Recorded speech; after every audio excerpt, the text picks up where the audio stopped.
for taking your time to join me in this conversation. This is I think the fifth one we have, called Conversations About Race. It's about time. So yeah, do you want to introduce yourself and tell us about your role at the Minneapolis Synod? Sure. So my name is Brenda Blackhawk, and I'm the Congregational Organizer for Racial Justice at the Minneapolis Area Synod. And what that really means is that I do racial justice organizing in particular, so really action-oriented things. I do some programmatic things, so helping congregations get up and running in their racial justice programs and providing some stuff for like racial justice liaisons. But my organizing work is focused in two main areas. We're focused on gentrification and displacement in North Minneapolis, and voter reenfranchisement for returning residents. Yeah, and those are two really important things that we'll get into in a little bit. I just want to hear, how did you get into this work of racial justice? Yeah, so I feel like it's always been on my radar. So I come from a mixed race, multicultural family. My mother is of German descent, but my dad is Ho-Chunk of the Winnebago tribe, Nebraska.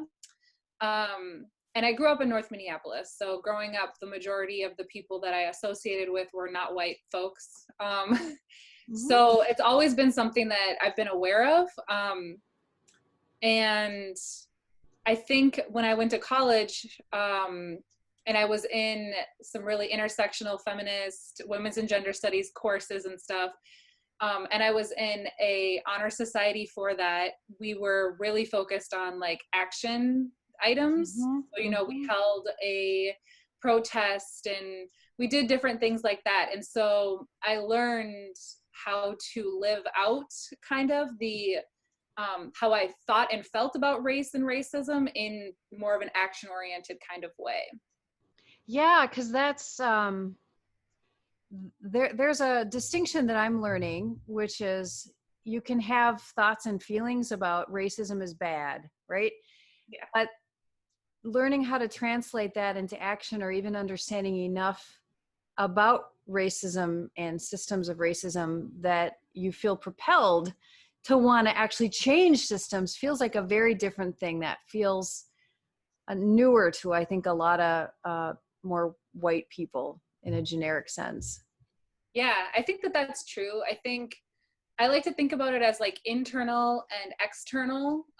So like there's a lot of really important work that we have to do within ourselves, our own hearts, and within our congregations, right? I think of all this as kind of being internal work, where we're learning and understanding white supremacy and white privilege and how that shows up in the world. And those things are important to learn and know before you kind of really go into the external stuff.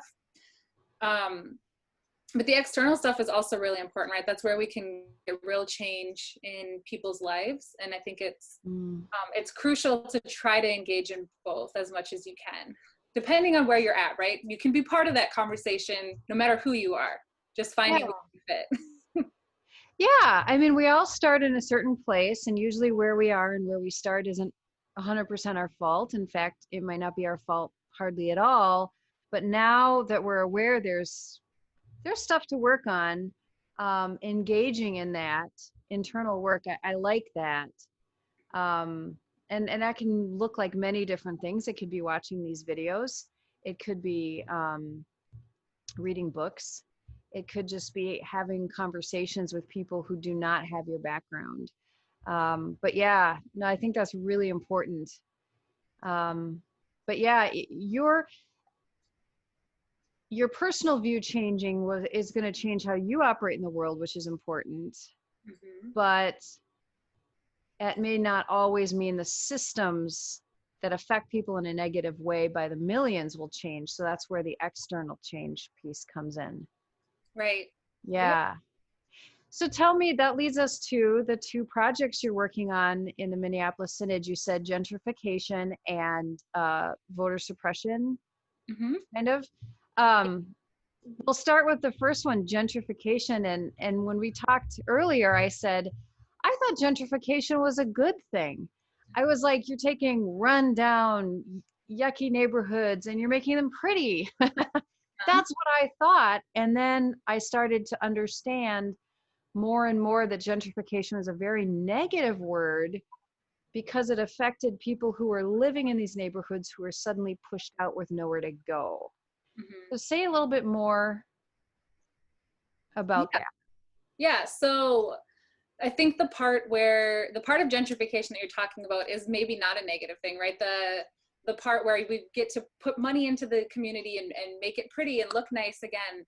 The Yeah, the problem with it is that usually first of all, usually it takes place in Black and Brown communities, especially if we're talking about urban gentrification. There's other kinds of gentrification, but if we're talking urban gentrification, sure.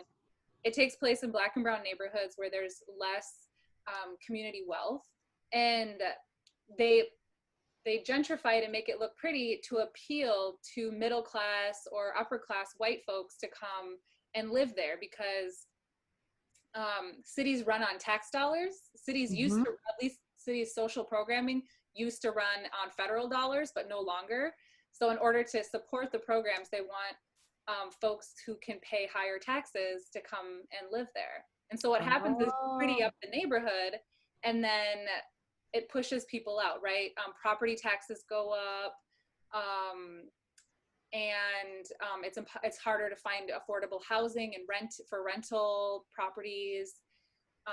And then there's also this loss of culture that we don't talk about as much with okay. gentrification, but which is really true, right? There's a story of Washington, D.C., which has been severely gentrified. But in this area near Howard University, which is a historical Black college, and the neighborhood is it has been historically a Black neighborhood, they have this shop that plays go-go music, like really loud on the corner. And it's always been there, and that's part of the culture of Mm, that neighborhood. mm-hmm. But as it started to gentrify and white neighbors started to move in, they would complain about the music. And Yeah. there was this cultural piece that was kind of lost. I Hmm. believe they did win a fight to get to be able to play their music again, and it's fine. But yeah, so there's those pieces too. Yeah, it's a metaphor for the larger this sense that this was your neighborhood. This was where your friends and your family were, and now it's shifting and you're not being consulted, and you feel like you and your world is sort of being pushed out.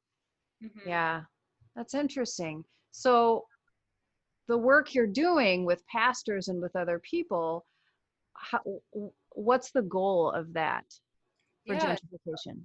So we started a coalition called Northsiders for Equitable Engagement and Development. And our goal is really to slow the process or stop the process of gentrification, and engage in a really community-centered process whenever developments do happen. So we've been looking particularly at this project called the Upper Harbor Terminal Project, which would put a 10,000 seat outdoor music venue run by First Avenue right on the Mississippi River, which sounds cool, but at best it's minimum wage seasonal jobs for Northsiders, and the money goes to a private company. It doesn't go back into the community. Okay. So there's a lot of issues with why that's happening. But it's an ecumenical coalition, which is really exciting. So Mm-hmm. we're working with some congregations in North Minneapolis that are part of the National Baptists, Mm. um, and the African Methodist Episcopal. Mm-hmm. North United Methodist is one of the congregations we're working with. And so it's really becoming a great place to build relationship as well, and to build community. Our goal really is to build a strong enough community voice that when developers want to come in and develop something, they have to say, we need to go talk to Need, because that coalition, they know what the community wants. So That's really cool. And so to have what a great and appropriate use of the church is that you are listening to and involving voices of the community so that you know what is their value, you know what they want, what they need. And then when something comes in that isn't paying attention to that at all or trying to steamroller it or something, you know enough and you're organized enough to be able to say, hey, wait a minute, this is not good for the neighbor. This is only good for a few people who are going to make a lot of money. Exactly. And that's a very cool use of the church. I think so. Yeah, and a great example of the external work Mm-hmm. of dismantling racism. So then you talk about this other piece, which we're hearing so much about voter suppression right now, and that's not exactly 100%, but it's wrapped up in the larger picture of voter suppression, which is how can we try to find legal ways, sneaky ways to make sure that the right people don't get to vote, and no one can really blow their whistle on that. Mm-hmm. And that's happening all over. Like we think that ended in the passing of the voters' rights law in the 60s, but a lot of that's being pulled apart now. Yeah. So go ahead and say more. Yeah. I mean, that issue is, whew, it's really huge. So the one that we're working on, like more specifically, is voter reenfranchisement. So Mm-hmm. what happens usually is when someone's arrested and convicted of a felony, whether they're on probation, parole, or incarcerated, they do not have the right to vote. Mm-hmm. Um, and so for some folks, when they've served their time, they've paid their debt to society, and they are released from prison, and we call them returning residents. So returning residents, whether they just want to be clear, whether they committed a non-violent crime or a violent crime, it doesn't matter. If they have a felony on their record, they are not allowed to vote, at least until their probation and parole is done, which could be up to 12 years, right? And so this is, and people don't realize how many people that is, but in the state of Minnesota, that's over 60,000 people who do not have the right to vote, who I believe should. And in fact, one of our ELCA social statements also says that we believe that which collateral sanctions, which is these rules that are put on people after they're released from prison. It's called collateral sanctions, and that's one of them, is not being able to vote. And it's funny that you were talking about voter suppression the way that you were, because Florida last year passed a law that is allowing finally for their returning residents to vote. And they're coming up with all these crazy new laws to try to stop that population of people from actually voting, from their votes counting. So even when those laws get passed and we're able to, feel like we're moving in the right direction, somebody's always there to try to stop us. Yeah, and often we'll sell it in ways to prey to our fear.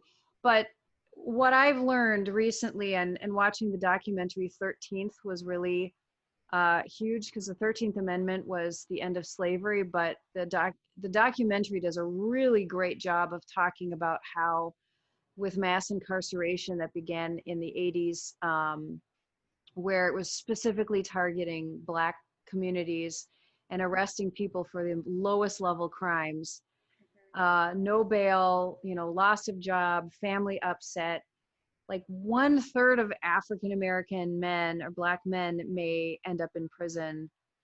And that doesn't mean they're more violent. It doesn't mean they're more criminal. It just means the dumbest stuff sometimes. So then you're put in jail and you get a super heavy, hard sentence. And then you come out and it's hard to get a job. You've spent all this year away from your family and now you can't vote. It's like, what is that? What have we done to all of these people? So at least allowing people the right to be able to vote again is one piece of the puzzle of undoing that injustice that's been done to so many people. Right. On purpose. Like, people admitted it. They're like, we couldn't say, let's go out and arrest Black people. We couldn't do that. So we created this thing and sold it as drugs. And right, anyway, I could go off. It just infuriates you when you hear it. It's just on purpose. Yeah, I need to watch that documentary, because I've been reading The New Jim Crow, which also is the same premise, and it's, so I'm 100% on the same page as what you're saying there, but I should watch the documentary because it's Yeah. a faster way to absorb the information. Yeah, like repeating. It's always helpful when you start reading the same thing over again. You're like, okay, it's getting in my brain. Exactly. Yeah. Yeah. Oh, there's so much to learn that I didn't know. And I'll just say that I always thought that the effects of racism were real, but it was sort of subconscious, implicit bias, um, and that the harmful stuff was real small. And I'm learning and realizing how conscious our system in America has been set up to be to benefit some and intentionally sabotage others. And I didn't know that. I never saw it. How could I? Right. And I think that that's the sneakiest thing about white privilege is that you don't even know what's happening unless it's happening to you, right? And Yeah. so a lot of white folks, and Minnesota is a vast majority, white folks, and they don't know. Most of them just don't know. Yeah. Yeah. Yeah. We had a really great session yesterday we're studying Be the Bridge by Latasha Morrison. And a great session on white fragility and really good conversation. As people were calling out their own fragility and their own prejudice and like, I hadn't thought about this in 30 years, but I did this, I thought this, I said this. And we're like, yeah, get it out. There's so much for us to process. So yeah, no, that's really important. Yeah, I'm married to a Black man, and we have regular conversations about privilege. And I don't, since I'm passing, right, I can pass as white, even though I consider myself mixed. I do have a lot of privilege, and he's always really good about letting me know. A couple weeks ago, the tail light in one of our vehicles fell out. And I never check the car. I don't think about it. I just get in and drive away, which I feel like is probably what most people do. Yep. Well, apparently all these years, Chris has been walking around the cars and making sure that they're okay before he drives off. And so he came inside and he was really upset with me. He's like, how did you not even notice that the entire taillight fell out of the car? I could have been driving the car, and that's life or death for him if he gets pulled over, right? So just not even that little piece of privilege has so much a ripple effect, right? Me having that privilege of not having to check, and if the one time Chris had gotten in and didn't check, it could have been something totally different. And just crazy. So I get checked on my privilege all the time. Wow. Yeah. That's it really is eye-opening until you have someone who you're in a trusting relationship with who can teach you things, because we don't hear a lot of this. And why would we? If you're the only woman in a boardroom and you keep trying to bring up how people are calling you honey and pinching your butt and how that doesn't work for you, and they belittle you or threaten to fire you, why would you open your mouth? So it's that power differential that people of color, Black, Indigenous people of color have been experiencing. It's so much bravery for them to be able to speak out, and usually the response is just some kind of shut up, polite or not polite. Right. I mean, look at what Colin Kaepernick has done in the NFL and how everybody's just saying, keep it out of sports, sit down, don't kneel during the anthem. And it's the same thing, right? Because he's literally trying to raise awareness about racial injustice and police brutality, and everyone's just telling him to shut up and sit down. Yeah. I mean, as I've been watching the reaction to every kind of protest imaginable, they're all criticized 100%. And I had somebody who, in a conversation we were having, they said, well, they just need to do it the legal way. And I said, explain to me, what is an acceptable protest in your eyes? There was no response. And that's the frustration I think a lot of people have experienced, is the history, not just in America, but period. This was true with suffragists and women's rights. Anytime somebody was trying to call truth to power and to try to demand the rights they should have anyway, no one ever was like, cool, yeah, absolutely. It was always a demonized perspective. And anyway, it's a whole thing. Until it's history, and then we celebrate it, right? I mean, the civil rights Yeah. movement, the women's suffrage movement, like we celebrate those now. Yeah. But a lot of stuff is written out of it, right? There were riots and there were things that happened during the civil rights movement in the 60s, but all we hear about and see is, you know, Martin Luther King's big speech, right? Like that's it. And Rosa Parks sitting quietly on a bus. And the same thing with the women's suffrage movement, right? There was a lot of stuff that happened that people were fighting against it so hard, and it blew up in their faces a lot of times. But but you know, they persevered, and then history changes the narrative. Yeah. And we can just imagine what that's going to be like in 20, 30 years to look back at this time. And I have a lot of conversations with my kids when things are going on, and when we hear something going around in the culture, I'm like trying to process with them, knowing they're probably hearing all sorts of other voices.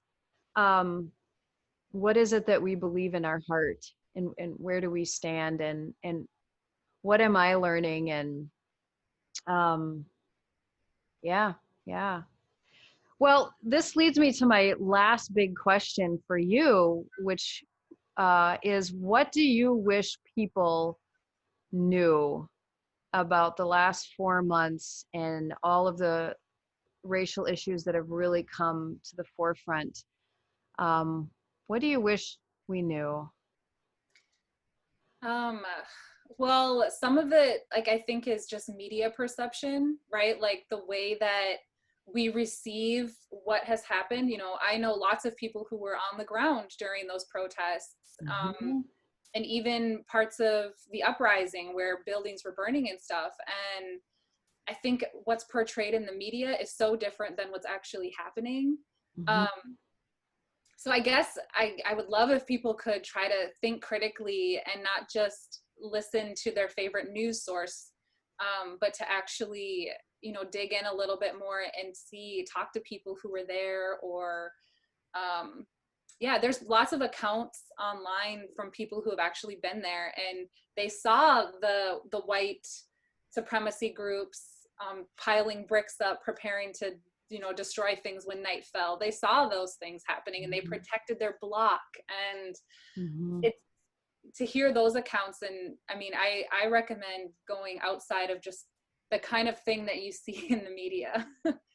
Yeah, and also to question who stands to gain and lose from the narrative that's being taught. And people in power are always going to try to control information. Absolutely. And so it is really good to look at multiple sources and to try to find those people who are freelance and on the ground and a little bit out of the clutches, so to speak. I mean, I don't mean to sound conspiracy theorist, but it's just sort of take things with a grain of salt. Right. Because you can have 10,000 people gathered praying and singing Kumbaya in front of the Capitol and having wonderfully powerful speeches about justice, and then one person throws a chair through a window, and now you have a violent protest.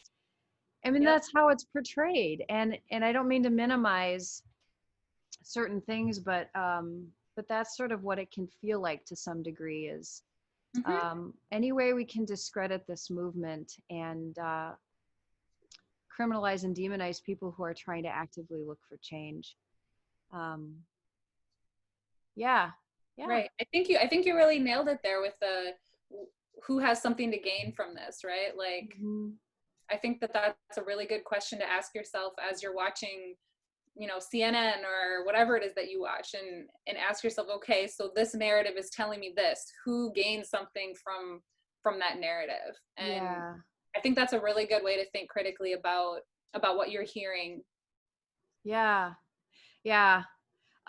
One question for you, I think this is very relevant because it's been a huge source of frustration for me, is people who are going around saying Black Lives Matter is a terrorist organization.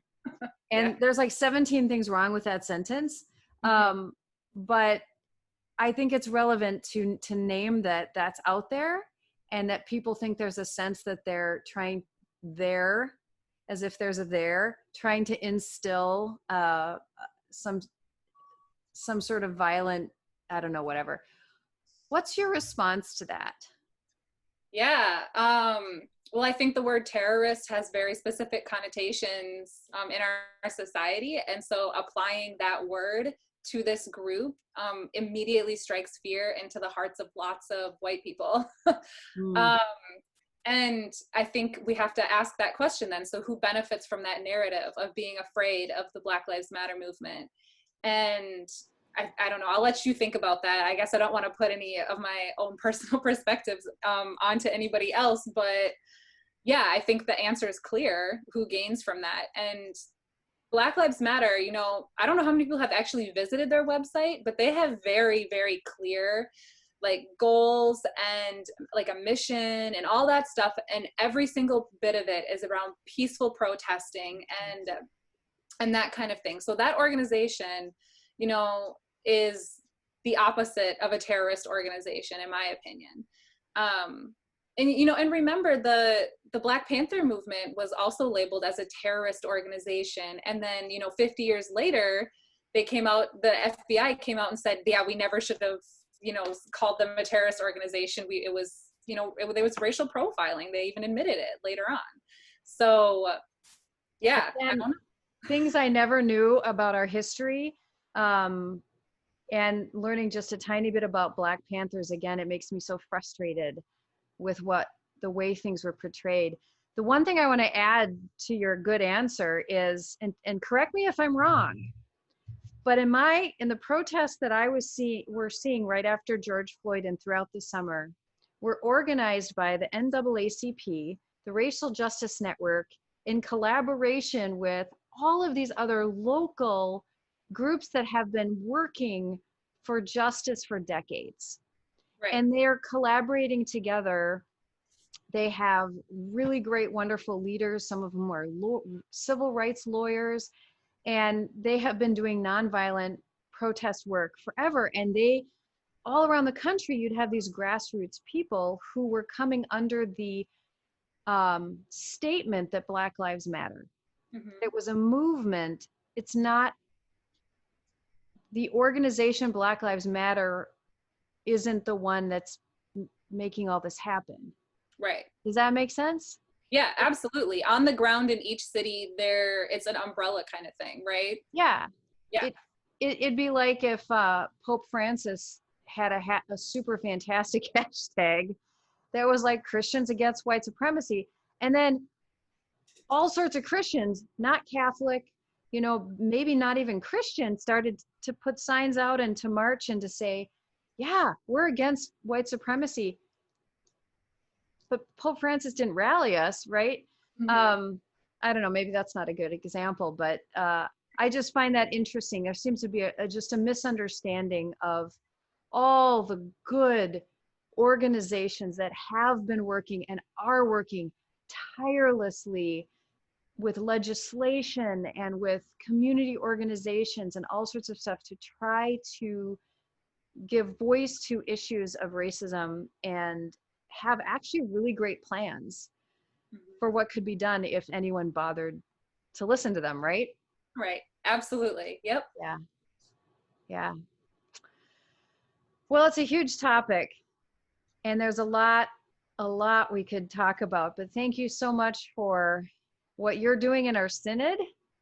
And of course, we have our racial justice liaison, Greg Kirkwood, Mm-hmm. who has been involved in these conversations and goes to your meeting. Yeah. Yeah. So, Hey. yeah. So thank you for everything you're doing, and we hope that we can do more. Yeah, collaborate more or something. Yeah. Great. All right.